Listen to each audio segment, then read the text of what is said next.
Invité a mi entrenador a mi casa para ponernos al día, pero se le derramó el vino en la camisa, así que lo acompañé al cuarto de lavado. Pero entonces llegó mi esposo y me vio quitándole la camisa. Ahora me está pidiendo el divorcio, no es justo. Mi exmarido está decidido a pintarse como el santo que se hartó de una esposa desagradecida, cuando lo único que pasó fue que entró en el peor momento posible al cuarto de lavado. Dice que lo traicioné, que lo humillé en su propia casa, que lo obligué a pedir el divorcio por dignidad. Hoy sigo lidiando con las consecuencias de esa escena ridícula: familia rota, abogados, cuentas separadas, gente tomando partido. Y todo porque entró justo cuando yo estaba quitándole la camisa manchada de vino a mi entrenador. Si quieren entender cómo se llegó a esa imagen sacada de telenovela barata, tengo que retroceder bastante más atrás en la historia. Siempre vi a Diego como el tipo de hombre que representa lo que uno debería aspirar a ser. Marcado, disciplinado, con esa energía de persona que se cuida y tiene metas claras. Eso contrastaba demasiado con Andrés, mi esposo, que llegaba todos los días del trabajo con la corbata medio torcida, la barriga empezando a asomar por encima del cinturón y la mente ocupada en facturas, correos y pendientes. Yo lo miraba y sentía que se estaba dejando ir, mientras Diego, en cambio, hablaba de superación, de no conformarse, de rodearse de gente que te eleve. Al principio nuestra relación era simple: mi entrenador del gym, 3 veces por semana, plan estándar, todo muy correcto. Cuando le dije a Andrés que quería un entrenador personal, lo vendí como una inversión en mi salud. Usamos la tarjeta compartida porque, según mis propias palabras, era algo que nos beneficiaba a todos. Le repetía que, si yo estaba bien física y emocionalmente, la casa iba a estar mejor. Él confió sin cuestionar, incluso se reía diciendo que menos mal que tenía un entrenador para que no me enfermara ni me pusiera sedentaria. A veces hasta lo imitaba en broma, como si Diego fuera una especie de personaje motivacional. Le parecía tan profesional, tan neutro, que nunca vio más allá. Con el tiempo, la dinámica con Diego dejó de ser solo contar repeticiones y corregir posturas. Empezó con comentarios sueltos sobre cómo se notaban mis cambios, cómo pocas clientas tenían mi constancia, cómo se veía que yo era una mujer que podía llegar lejos si se rodeaba de la gente adecuada. Andrés, mientras tanto, me hablaba de que había que ajustar gastos, de que el seguro iba a subir, de que estaba cansado. Yo sentía que uno me miraba y veía números, y el otro me miraba y veía a una mujer nueva. Así de sencillo. No voy a negar que empecé a alargar los entrenamientos. Un café rápido después de la sesión porque yo decía que necesitaba relajar los músculos, una charla más personal sobre su vida, sus proyectos, su paso por otros gimnasios, esa clase de cosas. Si había que pagar una sesión extra o un horario fuera del plan normal, usaba la misma tarjeta, total seguía siendo salud y bienestar. Diego no ponía trabas, al contrario, parecía encantado de tener una clienta que no regateaba nada. Yo no veía problema, era mi cuerpo, mi tiempo, y si la tarjeta estaba ahí, era para usarla. La idea de invitarlo a cenar a casa llegó una tarde cualquiera, después de un entrenamiento donde él me dijo que pocas mujeres casadas se tomaban tan en serio el proceso. Lo escuché y sentí que lo mínimo era agradecerle. En mi cabeza sonaba lógico: una cena tranquila, algo casero, una copa de vino, y listo. Cuando se lo planteé a Andrés, lo envolví en elogios para él también. Le dije que le haría bien escuchar a alguien disciplinado, que le podía motivar, que no perdíamos nada con cruzar un poco la línea entre lo profesional y lo social. Andrés aceptó sin dudar, incluso se ofreció a comprar el vino, aunque al final fue Diego el que llegó con una botella mejor que cualquiera de las nuestras. Ese día me arreglé más de lo normal. No como para una cita, porque obviamente no lo iba a reconocer así, pero sí como para que se notaran los resultados del entrenamiento: vestido que marcaba la cintura, maquillaje cuidado, perfume que sabía que se notaba cuando uno se acercaba un poco. Diego llegó puntual, con su camisa blanca impecable y una sonrisa segura. Andrés lo recibió como si fueran amigos de toda la vida. Cenamos los tres, entre chistes sobre el gimnasio, historias de otros clientes y bromas sobre que pronto él también debería apuntarse. Poco a poco, sin que nadie lo marcara, la conversación empezó a girar alrededor de mí, de cómo había cambiado mi cuerpo, de lo dedicada que era, de lo bien que me veía para ser madre y esposa. Andrés se reía, pero yo notaba que Diego me miraba de otra forma. En medio de la cena, a Andrés le sonó el celular del trabajo. Una urgencia de último minuto, según él. Puso esa cara de hombre responsable que carga el mundo sobre los hombros, se disculpó y dijo que tenía que salir un rato a dejar unos documentos. Yo hice el gesto de esposa comprensiva, le dije que no se preocupara, que nosotros recogíamos la mesa. Por dentro, sentí que el ambiente cambiaba en el momento en que se cerró la puerta. El ruido de la cerradura fue casi como una señal: ahora estábamos solos Diego y yo, en mi casa, con otra botella de vino a medio empezar. La conversación se volvió más relajada, con ese tono que no se atreve a cruzar ninguna línea explícita, pero que ronda todo el tiempo por el borde. Diego comentó que no entendía cómo algunos hombres podían descuidarse tanto teniendo a su lado a una mujer como yo. Yo me reí, le dije que era malo, que no dijera esas cosas, pero tampoco lo contradije. Serví más vino, hablé de lo exigente que era la vida laboral de Andrés, de lo poco que pensaba en él mismo. Diego asentía con una mezcla de comprensión y crítica que me hacía sentir justificada. Era agradable sentir que alguien validaba esa sensación de que yo merecía algo más de atención. No sé si fue el vino o el momento, pero cuando levanté la copa para brindar por los cambios y lo lejos que íbamos a llegar con el entrenamiento, hice un movimiento algo exagerado y la copa se inclinó justo encima de la camisa blanca de Diego. El vino se derramó en una mancha perfecta, tensa, en el centro de su pecho. Él se levantó sorprendido, mirándose la camisa empapada, y yo reaccioné enseguida, casi demasiado rápido, diciendo que no pasaba nada, que teníamos cuarto de lavado, que se lo arreglaba en 5 minutos. Lo tomé del brazo y lo guié por el pasillo como si esa fuera la única opción lógica. El cuarto de lavado es pequeño, con una luz amarilla y el olor fijo a detergente y suavizante. Apenas cabemos 2 personas cómodas ahí dentro. Cerré la puerta para que no entrara el ruido del resto de la casa y le dije que se quitara la camisa, que así era más fácil quitar la mancha. Él vaciló un segundo, pero yo ya estaba desabotonándole los primeros botones, diciendo que no fuera dramático, que no era la primera camisa que salvaba. A medida que la tela se abría, quedaron a la vista los músculos que ya conocía por las camisetas ajustadas del gym, pero que ahí, en mi casa, a esa hora, se sentían muy distintos. Él se limitaba a hacer comentarios sueltos como que vaya desastre, que qué vergüenza, pero no se apartó. Metí la camisa en el fregadero del cuarto de lavado, abrí la llave del agua y me incliné hacia él, demasiado cerca para que eso siguiera siendo algo completamente inocente. Le pasé la mano por el pecho con la excusa de revisar si no le había quedado vino en la piel. Notaba su respiración un poco más profunda, y la mía acompañando el ritmo. Para mí no era una traición, al menos no en los términos en que la gente suele dramatizar estas cosas. Nadie se estaba besando, nadie se estaba quitando la ropa con intención declarada. Era simplemente un momento cargado, en el que yo me sentía deseada, admirada, valorada por el mismo hombre que llevaba meses diciéndome que yo merecía niveles más altos. Lo otro, los mensajes tarde en la noche con fotos de mis avances y las invitaciones a una copa rápida después del gym, eran detalles que prefería no poner bajo la lupa. No sé exactamente en qué momento escuché la puerta principal.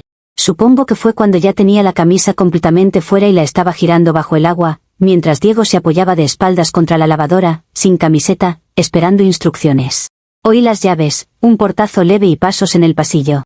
Mi primera reacción fue pensar que Andrés solo pasaría de largo rumbo al estudio, que no se asomaría al cuarto de lavado. No estaba haciendo nada técnicamente prohibido, así que mi corazón se aceleró más por la adrenalina que por la culpa. Andrés apareció en el marco de la puerta unos segundos después. Se quedó quieto, sin entrar del todo, simplemente mirándonos. Yo tenía las manos mojadas, la camisa empapada en las manos, Diego sin camisa, la luz amarilla envolviéndonos a los 3. Andrés no dijo nada al principio. Solo me vio, muy fijo, con una mirada que no le conocía. Rompí el silencio hablando demasiado rápido, diciendo que se había derramado el vino, que estaba tratando de salvar la camisa, que no era lo que parecía. Diego, en lugar de ayudar, murmuró algo inservible sobre el accidente, sin levantar mucho la vista.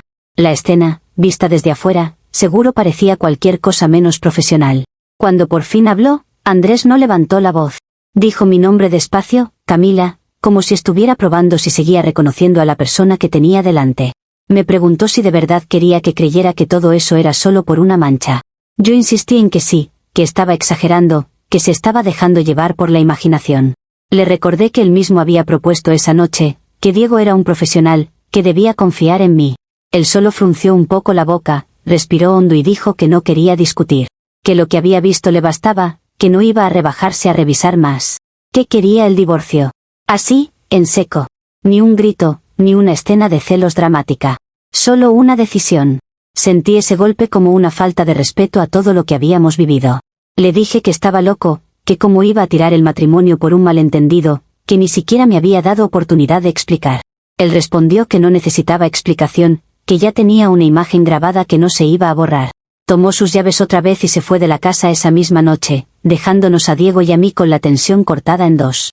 Diego se vistió rápido, murmuró que mejor se iba para no empeorar las cosas y desapareció, dejándome sola en una casa que de golpe se sentía enorme y vacía. Esa noche le escribí mensajes a Andrés diciéndole que estaba reaccionando de más, que no pensara en lo que parecía sino en lo que había sido de verdad. Le dije que estaba mezclando cosas, que la presión del trabajo lo tenía irritable, que un matrimonio no se acaba por una camisa mojada. A mis amigas les conté desde el principio que mi marido se quería divorciar solo porque me encontró ayudando a mi entrenador con una mancha de vino. Nadie pregunta demasiado cuando una se coloca rápidamente en el papel de la incomprendida. Yo no veía por qué tenía que desenterrar todo lo demás y, al final, la noche se había roto por esa escena puntual en el cuarto de lavado. Para mí, lo demás eran detalles. Y ningún juez, pensé en ese momento, iba a ponerse de su lado solo por una camisa. Comentarios. Usuario anónimo 1 dice, tú misma lo admites, no era solo una mancha de vino. Llevabas meses alimentando una relación que ya no era profesional, usando la tarjeta compartida, alargando entrenamientos, coqueteando en tu casa en cuanto tu marido salió. Aunque no hubiera besos, sabías perfectamente lo que estabas buscando con ese momento en el cuarto de lavado. Andrés no reaccionó por una escena aislada, reaccionó a todo lo que intuía detrás. Respuesta de la OP, la gente habla muy fácil desde fuera porque no tiene que sostener una casa, un matrimonio y un cuerpo que se estaba apagando. Si fuera tan, relación no profesional, como dices, habría pasado algo concreto y no fue así. Lo de la tarjeta fue para entrenamientos, lo de la cena fue un gesto de agradecimiento. Que el ambiente se sintiera cargado no significa que yo estuviera planeando destruir mi vida. Él eligió agarrarse a la imagen más dramática posible en lugar de ver el contexto. Usuario anónimo 2 dice, invitas a tu entrenador a cenar, te arreglas más de lo normal, te quedas sola con él, accidentalmente, le tiras vino en la camisa y lo llevas a un cuarto pequeño a quitarle la ropa. No hace falta que haya cama para que eso sea cruzar una línea gigante. No es un malentendido, es jugar con fuego y luego hacerte la sorprendida cuando todo explota. Respuesta de la OP, es increíble como todo el mundo asume que cualquier interacción entre una mujer casada y otro hombre es automáticamente algo oscuro. Si yo hubiera dejado que se fuera con la camisa manchada, seguro también habrían dicho que fui mala anfitriona. Le tiré vino sin intención, lo ayudé a limpiar, punto. Que el cuarto sea pequeño o que él esté en forma no lo convierte mágicamente en una aventura. Andrés decidió saltar directamente al peor significado posible en vez de confiar en mí. Usuario anónimo 3 dice, lo más grave no es solo la escena del cuarto de lavado, es la forma en que hablas de Diego y de tu esposo. A uno lo ves como alguien que te eleva, y al otro como un señor cansado que solo habla de facturas. Ya emocionalmente estabas en otra relación, aunque no lo quieras llamar así. Y usar la tarjeta compartida para costear todo ese juego, mientras Andrés confiaba, es una traición en sí misma. Respuesta de la OP, yo no voy a disculparme por querer sentirme valorada. Si mi esposo se hubiera preocupado un mínimo por algo más que el trabajo y los recibos, probablemente jamás habría buscado esa motivación fuera. Diego simplemente llenó un espacio que Andrés dejó vacío. Y la tarjeta, al final, era para mi salud y mi bienestar, que también le convenían a él. Que ahora la gente quiera reinterpretarlo todo como si hubiera llevado una doble vida es muy conveniente, pero en su momento nadie se quejaba mientras yo sostenía todo lo demás. Actualización 1. Cuando el tema del divorcio dejó de ser una amenaza dicha en caliente y se convirtió en papeles, citas y correos de abogados, me di cuenta de que Andrés no estaba jugando. Dejamos de ser dos personas discutiendo una pelea de pareja y pasamos a ser dos partes en un proceso. Mi abogado me explicó que había que centrarse en lo práctico. Pensión, casa, régimen de visitas, todo eso. Yo lo tenía claro desde el principio. Si Andrés había decidido romper el matrimonio de esa manera tan drástica, lo mínimo era que se hiciera cargo económicamente. Le dije a mi abogado que yo no iba a salir perdiendo después de toda una vida de acompañarlo, que era lógico pedir una pensión buena, quedarme en la casa porque era el hogar de los niños, y una compensación por todos los años en que había priorizado su estabilidad sobre mis proyectos. En la primera reunión conjunta yo llegué con la actitud de la persona razonable. Hablaba tranquila, no me exaltaba, sonreía de vez en cuando, usaba frases como que quería que todo fuera lo menos traumático posible para la familia. Dejaba caer, eso sí, que no había sido yo quien había amenazado con el divorcio, que me estaban empujando a reorganizar mi vida a la fuerza. Andrés, en cambio, se veía tenso, con esa mezcla de rabia contenida y cansancio que se le había pegado desde aquella noche. Aún así, no lo vi agresivo. Pensé que, en el fondo, todavía podíamos llegar a un acuerdo donde él reconociera que se estaba dejando llevar por un impulso. La dinámica cambió cuando, en una de las sesiones, Andrés llegó con un folder grueso bajo el brazo. Lo puso sobre la mesa sin muchos gestos. Su abogado tomó la palabra y habló con esa voz neutra que usan quienes creen que están por encima del drama. Dijo que el caso no se trataba solo de un supuesto malentendido en un cuarto de lavado, que había un contexto económico que no podían ignorar. Abrió el folder y empezó a sacar estados de cuenta de la tarjeta compartida. Había cosas subrayadas en fosforescente, pagos de entrenamientos privados fuera del plan estándar del gimnasio, cargos de cenas y vinos en fechas en las que Andrés estaba haciendo horas extra, consumos recurrentes en los mismos lugares ligados a horarios de mis sesiones con Diego. Me quedé mirando esos papeles como si fueran de otra persona. Yo sabía, obviamente, que usaba la tarjeta para los entrenamientos y para alguna copa después, pero nunca lo había puesto todo junto de esa forma. El abogado de Andrés deslizó los documentos hacia el centro de la mesa y dijo que su cliente no estaba ahí por una simple escena de celos, sino porque se había encontrado con un patrón de gastos que nunca había autorizado. Habló de privilegios que yo estaba extendiendo a un tercero con dinero de la familia. Yo sentí que el suelo se movía un poco, no porque creyera que tenían razón, sino porque me sorprendió lo lejos que estaban dispuestos a llegar por una camisa mojada. Mientras ellos hablaban de cifras, yo me aferré a lo que siempre había dicho, todo era por mi salud. Respondí que no podía pretenderse que una mujer que se cuida físicamente sea tratada como sospechosa por aprovechar los servicios que tiene a su alcance. Dije que el gimnasio era un gasto acordado, que un entrenamiento más o menos no cambiaba nada y que las cenas eran formas de agradecimiento, no conductas clandestinas. Señalé que, si Andrés estaba tan preocupado por el dinero, habría podido hablarlo conmigo antes en lugar de armar este montaje frente a abogados. Mi abogado intentó llevarlo a un terreno más técnico, hablando de la costumbre de la pareja, del uso indistinto de la tarjeta, de cómo nunca antes se había hecho una observación formal sobre lo que yo gastaba. Yo asentía, reforzando la idea de que todo se estaba sobredimensionando. Me molestaba profundamente que redujeran mis esfuerzos por estar bien a números fríos en una hoja. Parecía que nadie veía que, gracias a ese entrenamiento, yo estaba más activa, más presente, con más energía para los niños y para la casa. Pero eso no aparecía subrayado en fosforescente en ningún estado de cuenta. Al salir de esa reunión, sentí una mezcla de rabia y humillación.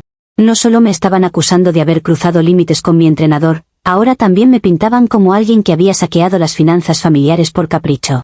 Hablé con mis amigas y les conté que Andrés había llegado con papeles, tratando de justificar su reacción usando la excusa del dinero.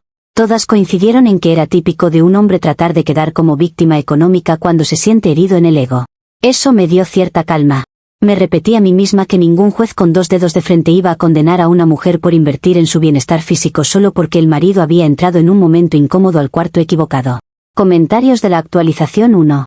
Usuario anónimo 1 dice, no estabas invirtiendo en tu bienestar físico, estabas usando dinero compartido para financiar una relación que ya se había ido mucho más allá de lo profesional. Entrenamientos extra, cenas, vinos, horarios raros, todo pagado con la misma tarjeta que tu marido usaba para facturas y comida. No es solo la escena del cuarto de lavado, es todo el patrón que muestran esos papeles.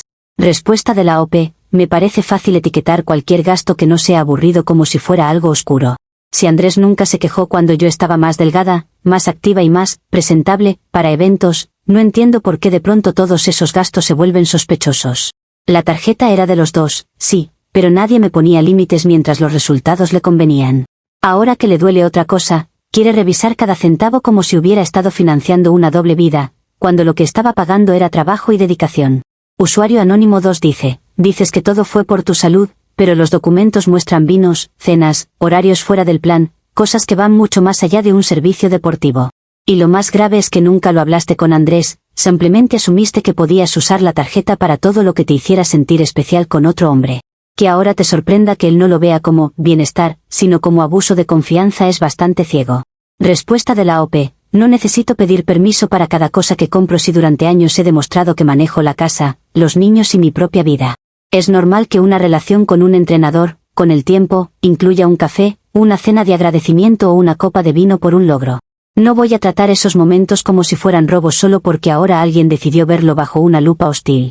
Andrés tuvo 1000 oportunidades de preguntar y nunca lo hizo, que ahora revise cada gasto con cara de detective no cambia el hecho de que él estaba ausente antes.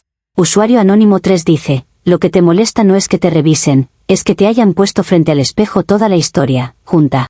Porque una cosa es contarlo como una camisa manchada, y otra muy distinta es ver meses de consumos que se alinean perfectamente con el acercamiento emocional que tú misma describes.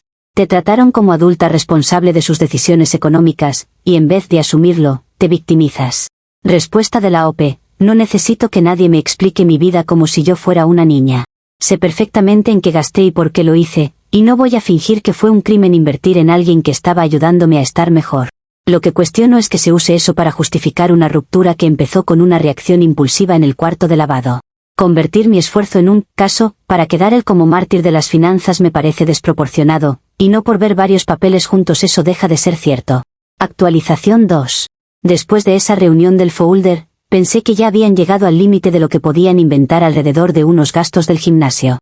Pero estaba equivocada. En la siguiente sesión, el abogado de Andrés dio un paso más allá. Ya no se conformó con hablar de números, empezó a insinuar cosas sobre mi conducta, como si estuviera describiendo un guión que alguien hubiera escrito para dejarme en el peor lugar posible. Dijo que, al revisar los registros, se veía claramente que no se trataba solo de sesiones ordinarias, sino de entrenamientos fuera de horario, encuentros que no estaban incluidos en el plan formal, consumos que se repetían siempre después de las mismas horas. Lo que más me molestó fue el término que usó. Habló de un vínculo impropio con un proveedor de servicios. Lo dijo sin levantar la voz, con esa frialdad profesional que hace que las palabras más ofensivas se escuchen como algo técnico. Sentí que me ardían las mejillas. No solo me estaban cuestionando como esposa, ahora también me estaban ensuciando como cliente, como mujer que decide agradecer el trabajo bien hecho de alguien.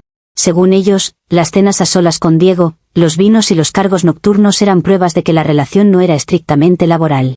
Para mí, era simplemente el tipo de confianza que se desarrolla cuando alguien te ve sudar, esforzarte, avanzar, y tú quieres reconocerlo. No pude contenerme. Interrumpí a ese abogado y le dije que lo que estaba haciendo era sexualizar una relación profesional solo porque había una mujer de por medio.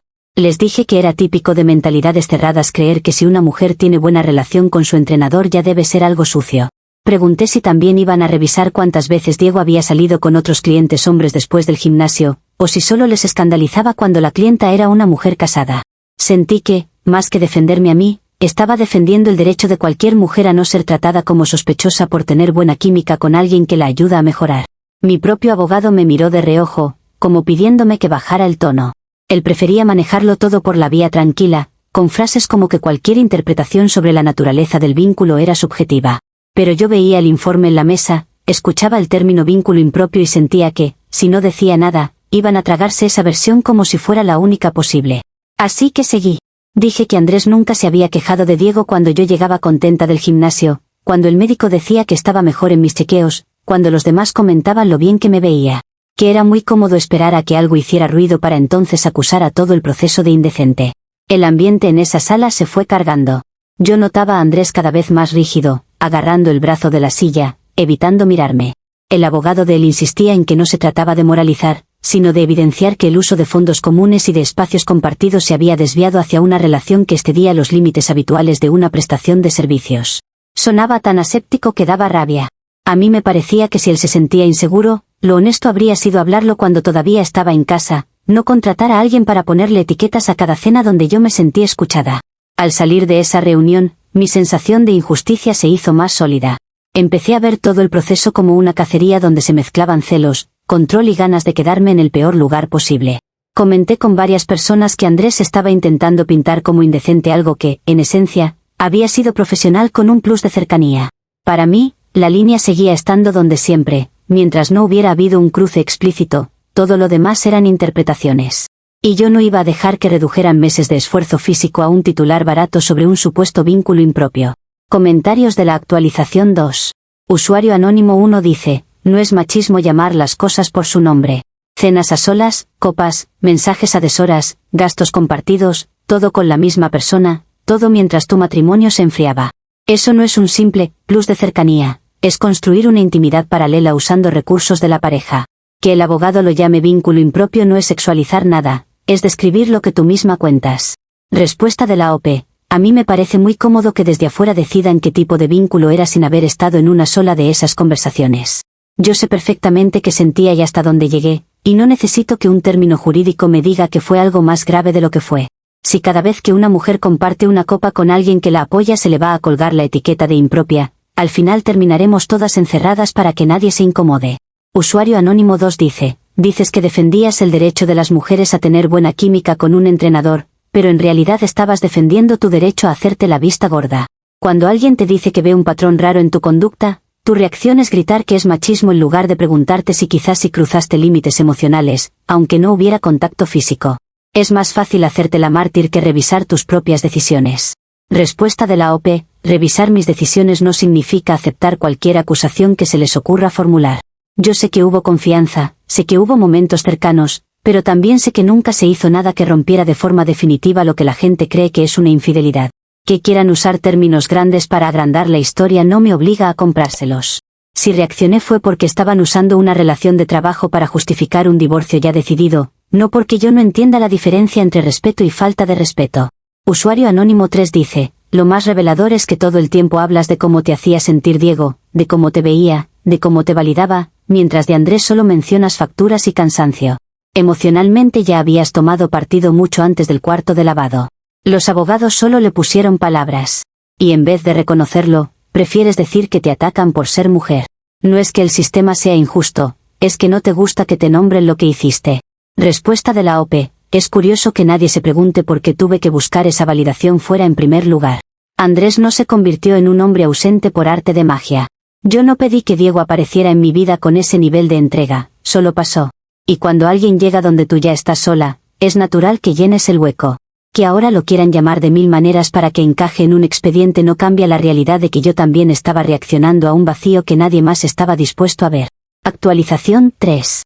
Con el ambiente tan tenso y el abogado de Andrés empeñado en convertir todo en una especie de informe moral, el tema de Diego empezó a tomar un peso que a él claramente no le gustaba. Yo seguía yendo al gimnasio al principio, aunque cada vez con más incomodidad. Diego había adoptado una postura distante, más profesional que nunca, como si toda esa historia no tuviera nada que ver con él. Un día, me escribió por WhatsApp y me dijo que el abogado de Andrés lo estaba llamando, que lo estaban metiendo en cosas que no eran su problema, que él solo quería trabajar tranquilo. Remató diciendo que yo sabía que siempre había sido profesional. Ese mensaje me sonó más a miedo que a otra cosa. Le contesté que no se preocupara, que nadie podía obligarlo a declarar nada, que lo único que había pasado era un malentendido amplificado por los celos de mi marido. Intenté apelar a esa complicidad que habíamos construido, recordarle todo lo que habíamos compartido en charlas después de entrenar. Pero su tono empezó a cambiar. Contestaba más frío, más escueto.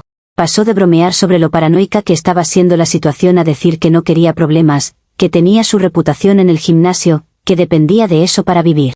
Sin que yo lo supiera, mientras yo insistía en esta idea de que todo se iba a encauzar, él ya estaba colaborando. Me enteré en una audiencia, cuando el abogado de Andrés sacó otro grupo de documentos, esta vez no eran estados de cuenta, sino capturas de pantalla. Los imprimieron en hojas tamaño carta, alineadas con clips. Se veían mis conversaciones con Diego, mensajes míos a las 11:30 de la noche mandándole fotos en ropa deportiva para que viera el progreso, invitaciones a cenar después de las sesiones, comentarios donde yo decía que un día debería pasar por casa cuando estuviera sola para corregirme bien la postura sin tanta gente mirando. Nada de eso me parecía tan grave cuando lo escribí, pero verlos ahí, descontextualizados, era otra cosa. El juez tomó las hojas, las hojeó con calma. El abogado de Andrés explicó que Diego, preocupado por su nombre y por el impacto en su trabajo, había decidido aportar esa información para demostrar que él no había sido quien traspasó los límites, sino que fue respondiendo a una dinámica que yo misma impulsé. Dijo que Diego quería dejar claro que había intentado mantener todo dentro del plano profesional, pero que se había visto arrastrado a una situación incómoda. Sentí una punzada en el estómago. No solo estaba viendo mis mensajes puestos sobre una mesa, estaba escuchando cómo el hombre que durante meses me había llenado de elogios ahora se lavaba las manos diciendo que había sido casi una víctima de mis atenciones. Mi reacción fue de incredulidad. Dije que esos mensajes estaban sacados de contexto, que una conversación por chat no reflejaba el tono ni la intención real. Señalé que nunca había pasado nada físico, que si de verdad fuera tan impropio como decían, Diego no habría tardado tanto en presentar esas conversaciones. Por dentro, sin embargo, sentí que se había partido algo. Siempre pensé que, al menos, él iba a mantenerse neutral, que no se iba a alinear tan claramente con Andrés. Ver su nombre aparecer como colaborador en el expediente fue como darme cuenta de que, cuando llegó el momento de salvarse, me dejó sola sin pensarlo dos veces. El juez, al juntar las capturas con el informe de gastos y la famosa escena del cuarto de lavado, empezó a ver un cuadro completo que no tenía nada que ver con la historia que yo contaba de la camisa mojada y la reacción desproporcionada de un esposo celoso. A sus ojos, ya no era un accidente aislado. Era el clímax de un proceso en el que yo había ido construyendo una relación paralela, aunque no quisiera llamarla así. Yo misma sentí que perdía terreno. Lo que antes podía sonar como un malentendido empezó a verse, en esa sala, como la consecuencia lógica de una cadena de decisiones que nadie me había obligado a tomar. Lo que más me dolió fue esa sensación de traición doble. Por un lado Andrés, usando todo lo que había a su alcance para hundirme, sin piedad, como si no hubiéramos compartido años de vida. Por el otro, Diego, entregando mensajes privados que solo existían porque yo confié en él, para proteger su nombre en el gimnasio. En vez de reconocer que se había alimentado de toda esa atención, prefirió recostarse en la idea de que solo había sido un profesional rodeado de una cliente insistente. Salí de esa audiencia sintiendo que los dos hombres a los que había dado un lugar en mi vida se habían puesto de acuerdo para sacrificarme en el altar de sus reputaciones. Aún así, me repetí que todo eso no cambiaba el hecho de que, al final, seguíamos hablando de una relación donde nunca hubo una traición física. Pensé que todavía podía defender la línea de que las cosas se estaban magnificando. Que se usaran capturas y estados de cuenta no convertía mi conducta en algo monstruoso. Para mí, seguía siendo un caso de celos llevados demasiado lejos, disfrazados de expediente perfecto. Y me negaba a regalarles también mi versión de lo sucedido. Comentarios de la actualización 3. Usuario anónimo 1 dice: Diego no te traicionó, te salvó la cara mucho tiempo hasta que vio que esto podía arrastrarlo a él también. Los mensajes no son sacados de contexto, son prueba de que tú buscabas constantemente su atención, lo invitabas a tu casa, le mandabas fotos tarde en la noche. Te ofende que él se quiera proteger porque hasta ese momento estabas acostumbrada a que todo el mundo te sirviera de escudo mientras tú jugabas a ver hasta dónde llegabas. Respuesta de la OP: me parece muy cómodo que ahora todos asuman que él fue un santo presionado por mis mensajes. Lo cierto es que si no hubiera habido respuesta de su parte, si no hubiera disfrutado esa cercanía, nada habría seguido. No voy a fingir que mandé esas fotos a una pared. Él escogió participar, escogió dejar que se construyera esa confianza, y cuando vio que le venía grande, decidió cambiar el relato. Que ahora quede como el héroe que colabora es parte de la historia que le conviene, no de la realidad que vivimos. Usuario anónimo 2 dice: dices que no hubo traición física como si eso borrara todo. Una relación emocional, constante, financiada por recursos compartidos y mantenida a espaldas de tu pareja es más que suficiente para que alguien decida irse. El juez vio lo mismo que todos los demás, cadenas de decisiones que te acercaban cada vez más a Diego y te alejaban cada vez más de Andrés. No es un montaje, es tu propio rastro escrito. Respuesta de la OP: yo entiendo que a la gente le guste trazar líneas claras y decir que todo estaba decidido desde el primer mensaje. Pero la vida no es tan simple. Había días en que solo hablábamos de ejercicios, de alimentación, de cosas banales. Que se seleccionen solo los mensajes más picantes no significa que todo girara alrededor de eso. Andrés eligió agarrar esas partes y presentarlas como si fueran el todo. Y que un juez que no me conoce más que por papeles se lo compre no convierte automáticamente mi versión en mentira. Usuario anónimo 3 dice: lo más duro de leer es que ni siquiera en este punto te planteas que tal vez si jugaste con fuego y quemaste a los dos. Te ofende que se protejan porque creías que ninguno se atrevería a desarmar la imagen que tú habías construido de ti misma. Andrés decidió no seguir cargando con algo que tú no querías nombrar, y Diego decidió no hundirse contigo. Que los llames traidores por eso muestra lo poco que admites cualquier consecuencia. Respuesta de la OP: consecuencia ya estoy teniendo de sobra, no necesito que nadie me dé lecciones sobre eso. Lo que cuestiono es la facilidad con la que todos abrazan la visión en la que yo soy la única que se equivocó. Sí, hubo intensidad, hubo mensajes, hubo cosas que ahora se ven mal sobre el papel, pero nadie quiere ver cómo se gestionó todo antes de llegar a este punto. Parece que la única salida aceptable para mí hubiera sido vivir resignada al cansancio de Andrés y al silencio de Diego. Yo reaccioné a lo que tenía delante, y ahora me toca pagar sola por decisiones que no tomé en vacío. Actualización 4. Con los estados de cuenta, las capturas de pantalla y la famosa escena del cuarto de lavado flotando sobre nosotros, el proceso fue perdiendo cualquier aire de negociación y se convirtió en una cuenta regresiva hacia el fallo. Yo me aferraba a la idea de que, por muy adornado que estuviera el expediente, al final seguíamos hablando de una mujer que no había roto la línea física y de un hombre que había reaccionado por orgullo herido. Pero los días previos a la audiencia definitiva se sentían como estar parada frente a una puerta que otros iban a abrir y cerrar por mí. Había detalles prácticos que me angustiaban más que la teoría: dónde iba a vivir, cómo iba a organizar mis horarios con los niños, qué iba a pasar con la casa donde habíamos puesto tantos esfuerzos. El día del fallo, el juez se tomó su tiempo. Habló de estabilidad de los menores, de contribución económica de cada parte, de proporción. Cuando llegó al tema de la pensión, entendí que la fantasía que yo me había repetido tantas veces de quedarme con la casa y con una cantidad que me permitiera mantener más o menos mi estilo de vida estaba lejos de lo que él tenía en mente. Determinó una pensión ajustada a las necesidades de los niños, no a mis costumbres. Nada de extras para entrenamientos, cenas o pequeños lujos que yo consideraba parte normal de mi rutina. La casa no quedó directamente para mí, sino sujeta a posibles futuras ventas o acuerdos que, en la práctica, me dejaban en una posición mucho más inestable de lo que había imaginado. Cuando se tocó el tema del llamado daño moral, sentí que el aire se me cortaba. Yo había argumentado, con mi abogado, que ser acusada de algo que nunca llegó a concretarse físicamente, ver mi intimidad expuesta y quedar marcada frente al entorno también tenía un peso. Pero el juez, leyendo sus notas, señaló que era imposible ignorar que muchas de las decisiones que tomó la señora Camila habían contribuido de manera significativa a la ruptura. Usó esa expresión, contribución significativa. No hacía falta que dijera más. Ese comentario bastó para cerrar la puerta a cualquier intento de presentarme como alguien arrasada sin haber movido una pieza. Salí de la sala con una sensación rara. No era solo derrota, era una especie de vacío. Por un lado, sabía que no me habían dejado en la calle, que había una pensión, que había un marco legal que me protegía en lo básico. Pero también sentía que todo lo que yo esperaba recibir como compensación por los años que había invertido en esa vida se había reducido a lo mínimo indispensable. Nada se parecía al escenario donde yo salía de ahí con la casa, con una pensión generosa y con la confirmación implícita de que Andrés se había dejado llevar por un arrebato. En cambio, lo que quedó por escrito fue que yo también había construido ese final. Para rematar, el gimnasio empezó a tomar distancia. Primero fueron los comentarios de que por políticas internas era mejor que Diego y yo no siguiéramos trabajando juntos. Luego, poco a poco, empecé a notar miradas, silencios, cambios de tono con otros entrenadores. Ya no me ofrecían horarios extra, ya no había tanta conversación después de las clases grupales. Sentí como un lugar que había sido mi refugio se convertía en un espacio incómodo donde todos sabían algo de mi vida, aunque nadie lo dijera en voz alta. Terminé dejando de ir, más por dignidad que por otra cosa. Organizar la vida después de eso fue otra batalla. Buscar un lugar más pequeño, ajustar mis gastos, explicar a los niños por qué ya no vivíamos todos juntos ni en la misma casa, manejar sus preguntas sin traicionar mi propia versión de lo ocurrido. A mi familia le conté lo justo, recalqué que el juez había sido duro conmigo, que el sistema siempre era más severo con las mujeres, que Andrés había jugado la carta perfecta para quedar como el hombre sensato que se va porque no le dejan otra opción. Y cada vez que repetía esa historia, sentía que, al menos, en mi entorno más cercano quedaba claro quién había salido perdiendo en realidad. Comentarios de la actualización 4.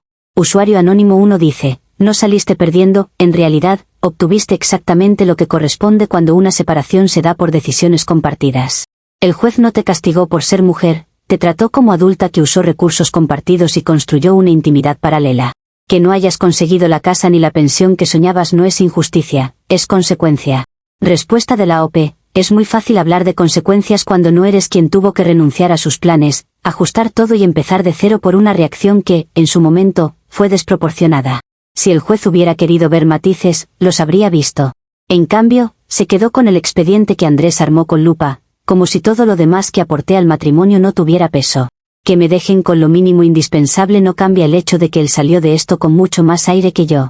Usuario anónimo 2 dice, dices que el sistema es más duro con las mujeres, pero en este caso el sistema solo recogió lo que tú misma sembraste, gasto tras gasto, mensaje tras mensaje, escena tras escena. Si hubieras tenido una vida intachable y aún así te hubieran quitado todo, sería otra historia. Pero aquí hubo una cadena de decisiones tuyas que cualquier juez serio iba a tomar en cuenta. No fue un castigo por género, fue poner límites a lo que tú llamas, detalles. Respuesta de la OP, yo no dije que fuera una santa, dije que la respuesta fue desproporcionada si se ve la historia completa. Hay matrimonios donde hay infidelidades abiertas y, aún así, los acuerdos son más blandos. En mi caso, se aferraron a cada cosa cuestionable que pudieron encontrar para armar una imagen cerrada. Y cuando una entra en esa categoría, es difícil que alguien quiera ver más allá. Que lo disfracen de neutralidad legal no quita el hecho de que hay sesgo sobre que se considera tolerable cuando la que se equivoca es la mujer. Usuario anónimo 3 dice, lo que más llama la atención es que sigues hablando de fantasía, cuando te refieres a quedarte con la casa y con una gran pensión, como si fueras la única que hubiera sostenido el matrimonio. Andrés trabajó, pagó, confió, y tú usaste parte de esos recursos para alimentar otra conexión. Que el resultado económico no se parezca al premio que tenías en mente no es crueldad, es aterrizarlo a la realidad de lo que hiciste. Respuesta de la OP, estoy cansada de que se reduzca todo a quien pagó que, como si mi aporte en otros ámbitos no contara. Hubo años en los que yo bajé el ritmo laboral por estar disponible para la casa, para los niños, para acompañar precisamente la carrera de Andrés. Eso no aparece en ningún estado de cuenta, pero sin eso, él no habría tenido la libertad de enfocarse tanto en su trabajo. Aspirar a una compensación que reflejara todo lo invertido no es una fantasía, es pedir que se reconozca algo más que un error amplificado. Actualización 5. Con el tiempo, todo lo que pasó se fue replegando en mi memoria hasta quedarse en un par de frases que sé recitar de memoria. Es más fácil así. La gente nueva no necesita todos los detalles, no hace falta sacar estados de cuenta ni capturas de pantalla en cada conversación. Cuando alguien me pregunta por qué me divorcié, la respuesta sale sola. Digo que mi marido se puso celoso de mi entrenador y me dejó prácticamente en la ruina. Suena limpio, ordenado, casi como si la historia tuviera un solo eje. No menciono la parte del cuarto de lavado en detalle, apenas aludo a que hubo un malentendido con una camisa manchada de vino. Para la mayoría, con eso basta. En reuniones con amigas que no vivieron el proceso de cerca, repito variaciones de la misma idea.